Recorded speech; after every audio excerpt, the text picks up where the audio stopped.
Get the pesto.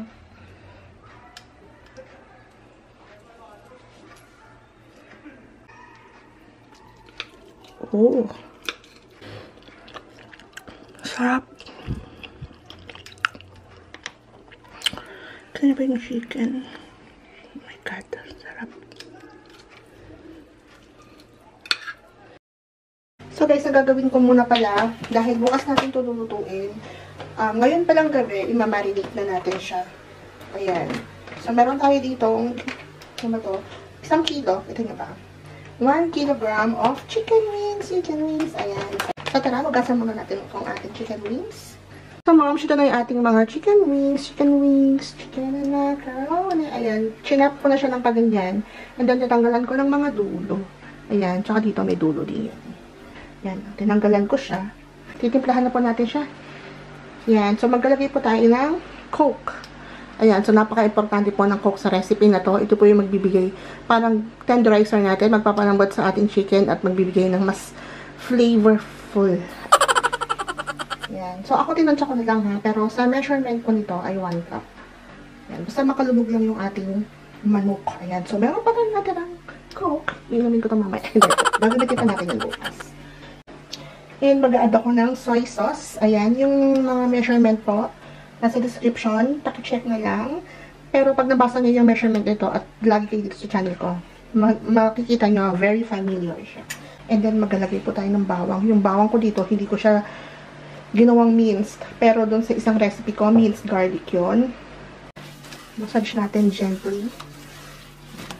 Dito po yung sikaya ko eh.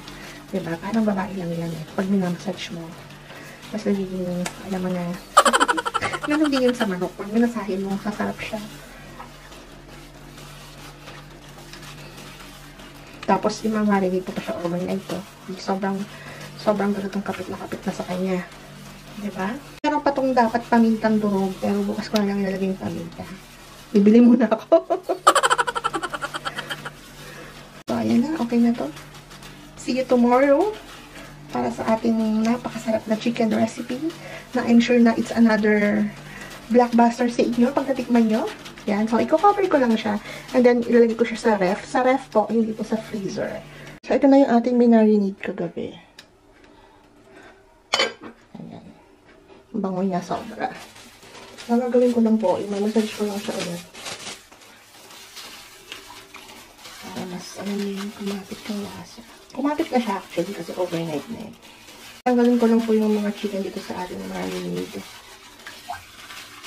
Tapos, itatabi natin yung pinagbabaran kasi gagamitin natin siya mamaya.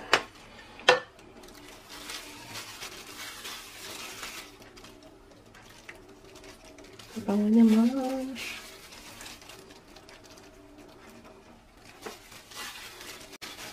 So, yung timpla niya pang tapa. Yung video ko po lang how to make beef tapa. Ayan. Meron akong ayan.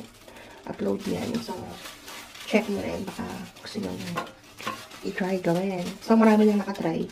Marami nang gumawa ng business using my tapa. Tapa recipe. Yung sa beef. Sabi ko nga eh, bakit ako hindi ko siya naging business? Pero ang dami nag-thank you dahil ginawa na lang business. So, ayan po. Iset aside lang po natin ito. Ayan po natin yung chicken natin.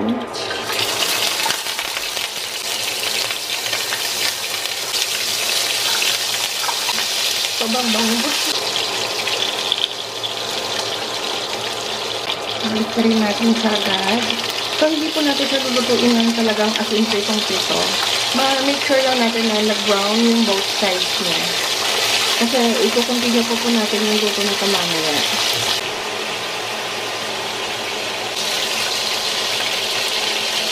Ito na yung last batch natin, moms, no? Pinatay ko na. Kasi babawasan natin siya ng mantika. Natin yung mga chicken. Mahina lang muna yung ginawa kong settings kasi baka magtinamsikan. Oops. Ay, sayang. Ayan ko na. And then yung ating marinade, moms, no? Ibubuhos ko yung marinade. Kasama yung bawang.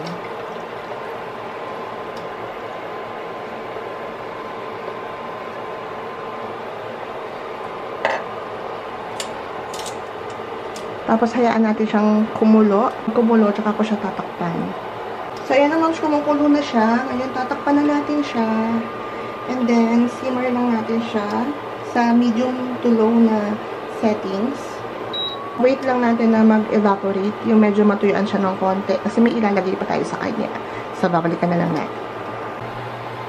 So, ayan na, moms. Yeah, so this time, hindi ko muna siya titikman, no? Mamaya ko na siya titikman. Lalagay muna natin yung natira nating coke namin na pinang-marinate natin kagabi.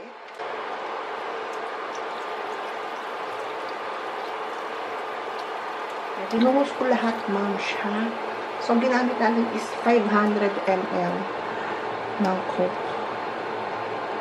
Yan, 500 ml po yung ginamit natin. So, yung half pinang-marinate, tapos yung half ngayon. So, pakukuluan ulit natin siya hanggang sa totally ma-reduce na talaga yung kanyang sauce. Kasi ilalim. Oh, sarap. Gusto ko lang tikman para mamaya na pakuluan muna natin siya. Tingnan natin kung kailangan natin mag-add ng patis or salt. Ay, yung paminta pala, hindi ko nalagay kagabi. Ngayon ko pala yun ilalagay. Sabi ko kasi kagabi, di ba, bibili pa ako. Kaya nakabili na ako ng ganyan.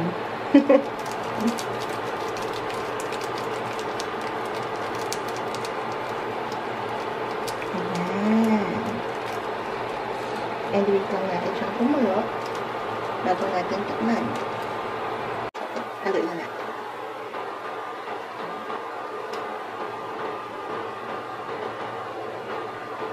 So, kaya natin pala hina-fry kanina yung mga chicken natin para alam niyo yun, hindi masira yung balat. Once na pinapalambutan natin siya, diba minsan may tendency na humihiwala yung balat sa manok pag nasobrahan sa luto. So, titikman ko po siya.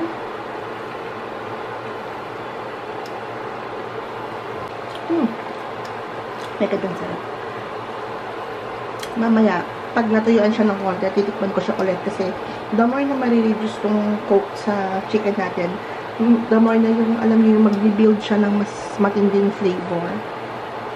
So, wait na lang natin siya. Hindi ko na po siya tatakpan, no? Pakukulaan ko lang siya hanggang sa mag-reduce yung kanyang sauce.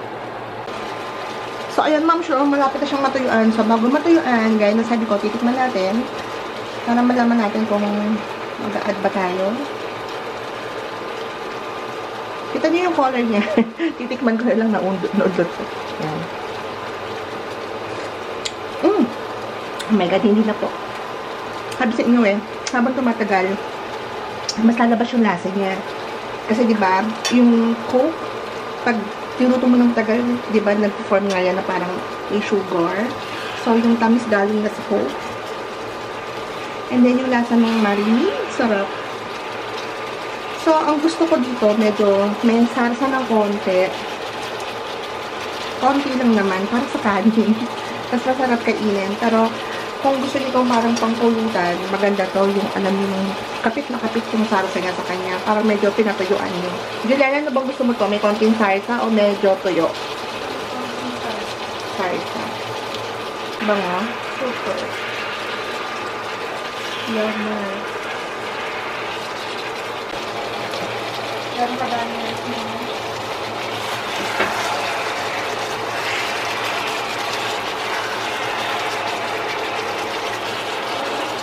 So, ito na siya. Luto na siya. Yan. Medyo thick. Nag-iwan ako ng konting thick na sauce.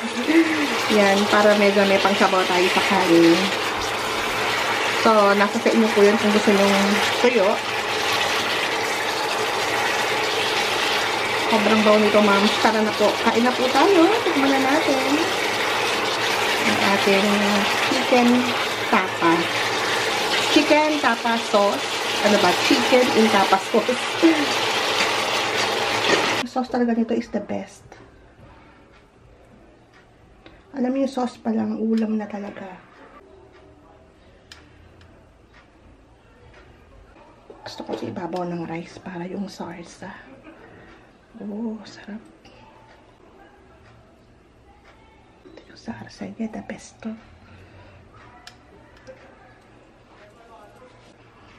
Ito na, mamash.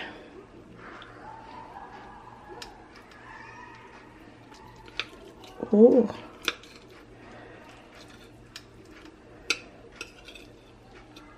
Kain po.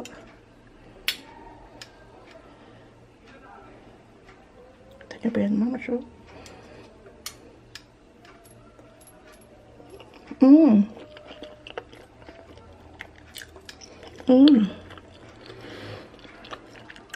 Sarap. Tanya pa yung chicken. Oh my God, sarap.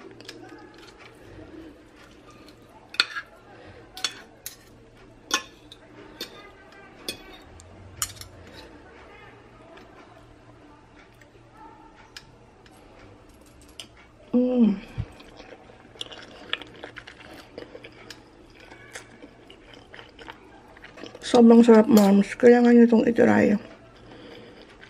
Yung recipe ko dito, recipe ko ng tapa. So, pwede mo itong i-business. Napakadali lang gawin. Madali lang din lutuin. Wala ka masyadong gagawin, di ba? Salang-salang lang. Iiwanan and then babalikan. Sobrang sarap, moms. Kailangan mo talaga itong itry.